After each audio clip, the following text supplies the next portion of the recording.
Millions of people headed west, chasing gold and a better life. They built whole towns from scratch. But when the wealth dried up, those towns died with it. Some turned to dust. Others are still standing, exactly the way they were left. Today we're going to check out 21 of these ghost towns and understand why each one was abandoned. Subscribe and comment where you're watching from. Number 1. Bodie, California. In 1859, a guy named William Bodie found gold in the mountains and changed everything. In less than 20 years, that patch of land turned into a town with 10,000 people, 65 saloons, and one of the most violent reputations in the Old West. Shootouts, robberies, and brawls were so common that the local paper recorded deaths almost every day. But when the gold ran out, the town died with it. By the 1940s, there was barely anyone left. Today, Bodie is preserved exactly the way it was abandoned, with plates on the tables and objects still on the shelves. But here's the weird part. There's a curse that park rangers talk about. Visitors who take anything with them start reporting unexplainable things and end up mailing the items back, along with apology letters describing what they went through. Number 2. In 1905, a prospector found gold a few miles from Death Valley, one of the harshest places in the United States. In less than 2 years, Rhyolite, Nevada already had 5,000 residents, a 3-story bank, a train station, and even a stock exchange. Money was flowing so fast that one guy built his whole house out of beer and liquor bottles because lumber was too expensive. But here's the part nobody saw coming. The financial panic of 1907 cut off investment overnight. The mines shut down. By 1920, there wasn't a single soul living there. Today, the roofless bank and the jail in ruins are still standing out in the desert. And next to those structures, someone set up giant ghost sculptures covered in white plaster, staring out at the empty road. It looks like something out of a horror movie, but it's real. The question is simple. What makes thousands of people bet everything on a place like that and then disappear without a trace? Number 3. Bannack, Montana. In 1862, gold was found in Grasshopper Creek, and the news spread like wildfire. Before long, around 10,000 people were living there, and it became the first capital of the Montana Territory. But there was a serious problem. Sheriff Henry Plummer, the man who was supposed to protect the town, was actually the leader of a gang of thieves and killers known as the Innocents. The group robbed and murdered prospectors on the roads without anyone suspecting who was giving the orders. When the truth came out in 1864, the townspeople didn't wait for a trial. Vigilantes hanged Plummer on the same gallows he had ordered built. By the 1950s, the last residents had left. Today, people who visit the old hotel and the jail say they hear footsteps and voices where nobody should be. The question is, could Plummer still be haunting the place where he was betrayed? Number 4. Jerome, Arizona. This town was built literally on the side of a mountain. During the 1920s, Jerome had nearly 15,000 people living there, all because of the copper mines that seemed endless. Money was flowing, and the town grew way too fast. But when the price of copper crashed, Jerome became a ghost town almost overnight. Fewer than 100 residents were left. Here's where the story gets interesting. Hundreds of miners died in explosions and cave-ins in those mines. Today, the buildings that survived have been turned into art galleries and hotels. But owners and visitors report strange things. Footsteps in empty hallways, doors opening on their own, whispers that seem to come from under the floor. A lot of people believe the miners who never made it out of those underground tunnels are still there, trapped inside the mountain walls that killed them. Number 5. Garnett, Montana. Back in the late 1890s, this town popped up out of nowhere when gold was found in the mountains. Before long, it had around 1,000 residents, working hotels, packed saloons, and that classic gold rush energy. But here's the detail not many people talk about. When the gold dried up, people just left and abandoned everything. Houses, furniture, personal belongings. The forest slowly started swallowing the buildings. Today, people who visit Garnet in the winter swear they hear strange noises coming from the empty cabins. Locals talk about sounds of voices and footsteps, like the miners who died in the brutal mountain blizzards are still trying to find their way back. The federal government preserves the place, but nobody stays there after dark. Number 6. Belmont sprang up in the middle of the Nevada desert when silver was found in 1865. In just a few months, the place already had 2,000 residents, saloons, newspapers, and even an impressive courthouse that's still standing. The town grew so fast it became the county seat of Nye County, with politicians, lawyers, and miners fighting for space and power. But when the silver started running out in the 1880s, the population left almost overnight. And here's the interesting detail. People who moved away would rip the wood out of their own houses to reuse somewhere else, because building materials in the desert were worth gold. What was left were just brick walls, exposed to the wind, like the skeleton of a town that was once thriving. The courthouse stood the test of time and became one of the most photographed ghost buildings in the American West, holding stories of violent trials over territory disputes between miners. Number 7. St. Elmo, Colorado. Back in the 1880s, this little town lived off mining and grew to around 2,000 residents. It was a busy place with hotels, saloons, and whole families trying their luck in the mountains. But when the silver started running out, everything changed fast. In 1922, the train that connected St. Elmo to the rest of the world made its last trip, and with it, almost everyone left. Now here's where it gets strange. They say a woman named Annabelle Stark refused to leave. While her own family moved on, she stayed there alone, taking care of a hotel that wasn't getting any guests anymore. She lived like that until she died, completely isolated in that icy valley. To this day, visitors report things that are hard to explain inside that ruined hotel. Doors slamming with no wind, footsteps where nobody is. Coincidence? Maybe. But people who've been there swear they weren't alone. Number 8. Florence, Idaho. In 8-1, when word of gold spread through the area, thousands of prospectors showed up within months, turning a remote camp into a town with more than 10,000 people. The problem was, the law basically didn't exist there. Outlaw gangs took over the streets and the saloons, and settling disputes with bullets became routine.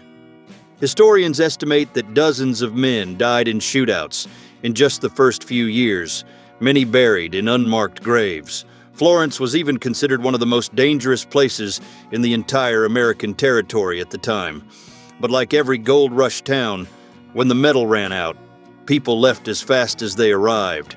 Today, what's left are ruins scattered through the mountains of Idaho, a quiet reminder that the gold rush created fortunes and destroyed lives at the same speed. Number 9. Berlin, Nevada. This town sprang up in the 1890s when silver was found in the area and hundreds of people rushed in to try their luck. The problem is, the silver ran out fast and everyone left. But what makes Berlin different from other ghost towns is a detail not many people know. The ground where miners worked and died in cave-ins holds something much older. We're talking about ichthyosaur fossils, marine reptiles that swam there when Nevada was the bottom of an ocean more than 200 million years ago. Think about that. 19th century miners digging for riches in the same soil where prehistoric creatures have been buried for ages. Some of those men never made it out of the mines. Today, the place is a state park, and the town ruins sit just a few yards from the shelter where the fossils are on display. Human bones and sea monster bones, separated by millions of years, brought together in the same patch of desert. Number 10. Oatman, Arizona. This little town in the middle of the desert has a story not many people really know. It all started when gold was found in the area around 1915, and like always, thousands of people rushed in to try their luck. The town grew fast. It ended up with hotels, shops, and even a movie theater. But when the gold ran out, everyone left and abandoned not just the buildings, but their packed burros too. Today, the descendants of those animals wander the streets like they own the place. But the darkest detail is where the name comes from. Olive Oatman was a girl captured by native people in 851, right there in that region. She spent years in captivity, was tattooed on the face, and only made it back to civilization when she was around 19. Her story became a legend in the Old West and gave its name to this place that now feels like a frozen-in-time set. Number 11. Tombstone, Arizona, was born in 1877 when a guy named Ed Schieffelin went looking for ore in the desert, and everyone told him he'd only find his own tombstone. He found silver and named the town Tombstone as a joke. Within a few years, it turned into a place with over 100 saloons, gamblers, gunmen, and money flowing everywhere. But what really put Tombstone on the map happened one afternoon in October 881. In a narrow alley near the OK Corral, the Earp brothers and Doc Holliday came face to face with the Cowboys gang. The whole shootout lasted about 30 seconds, 30 shots fired. When the smoke cleared, 3 men were dead on the ground.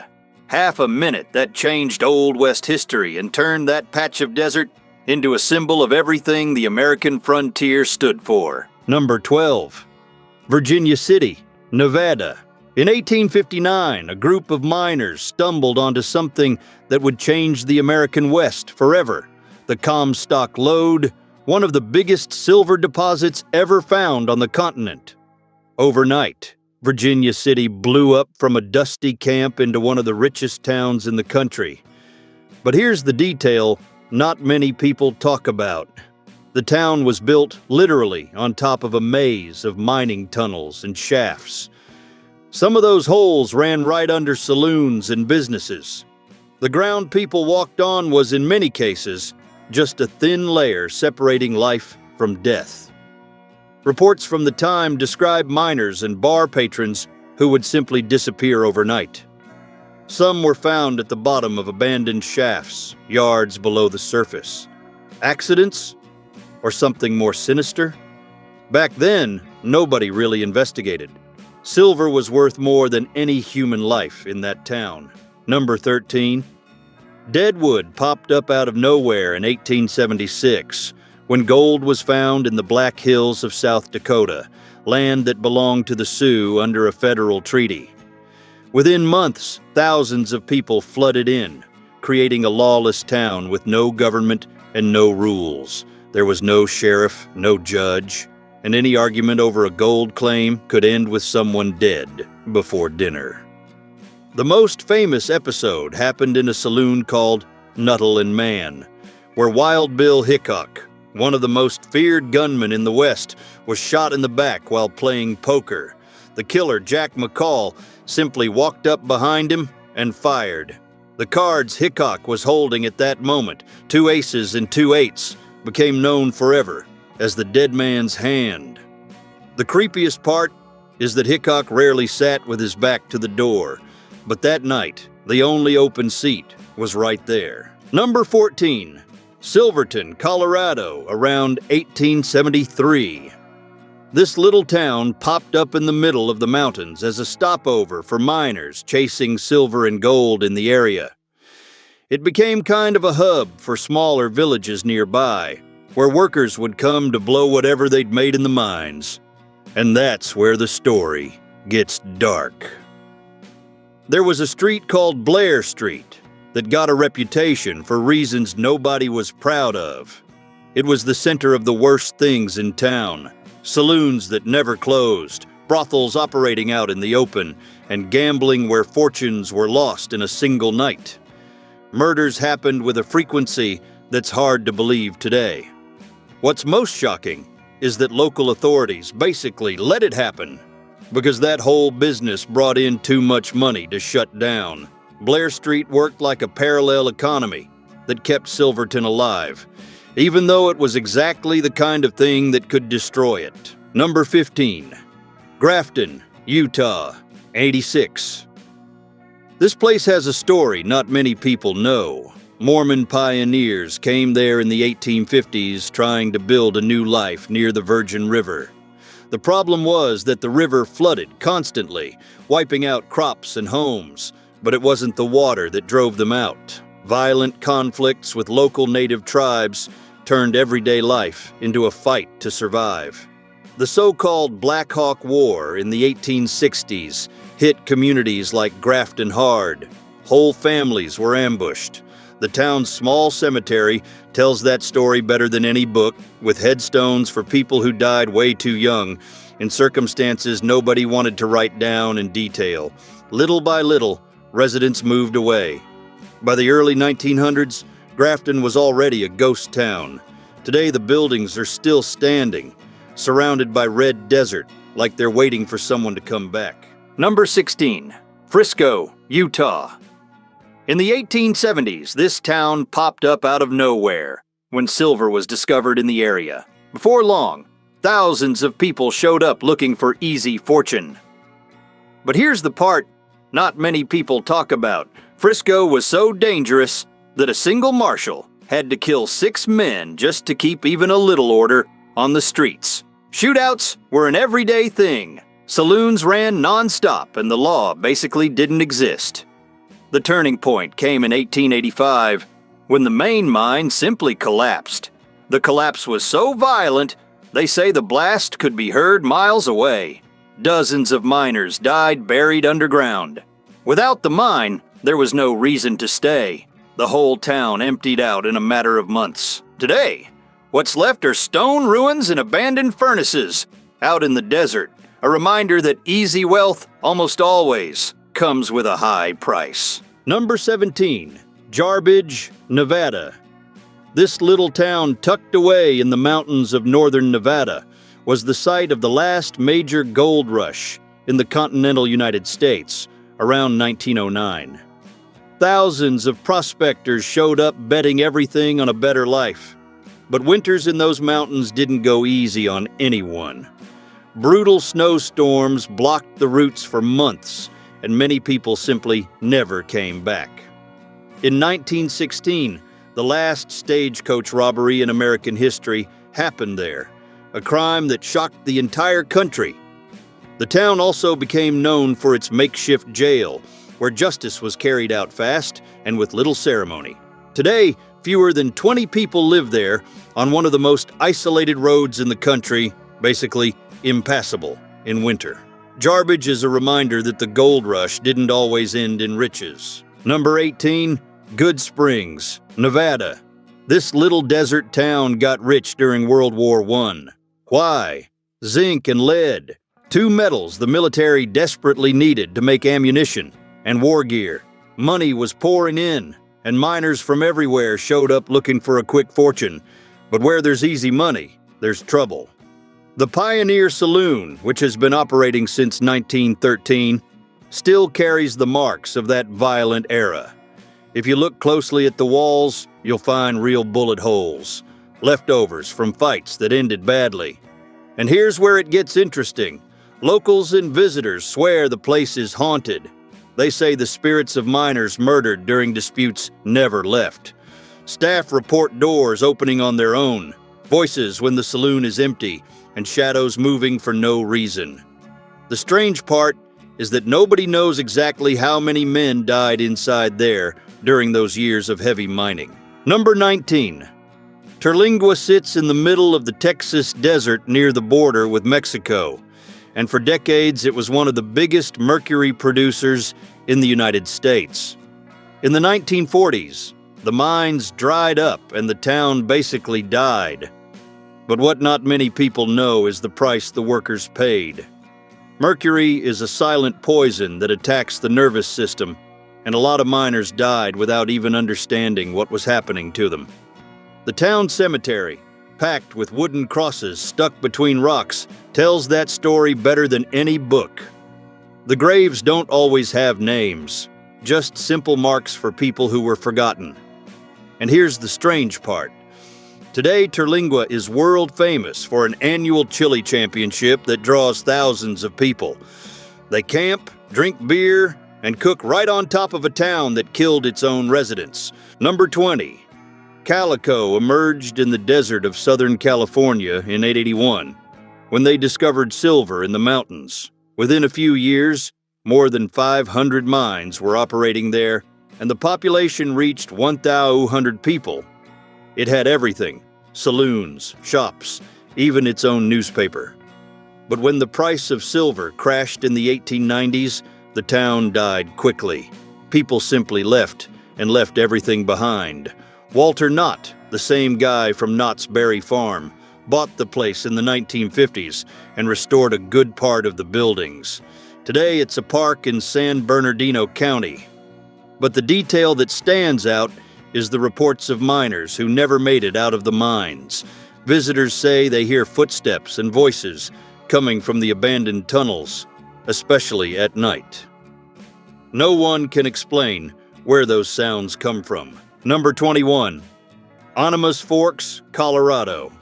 This town sat more than 3,000 meters above sea level, surrounded by peaks that in winter turned into natural traps. The miners who went up there chasing silver faced something no paycheck could make up for. Avalanches came down without warning and buried entire houses with families inside.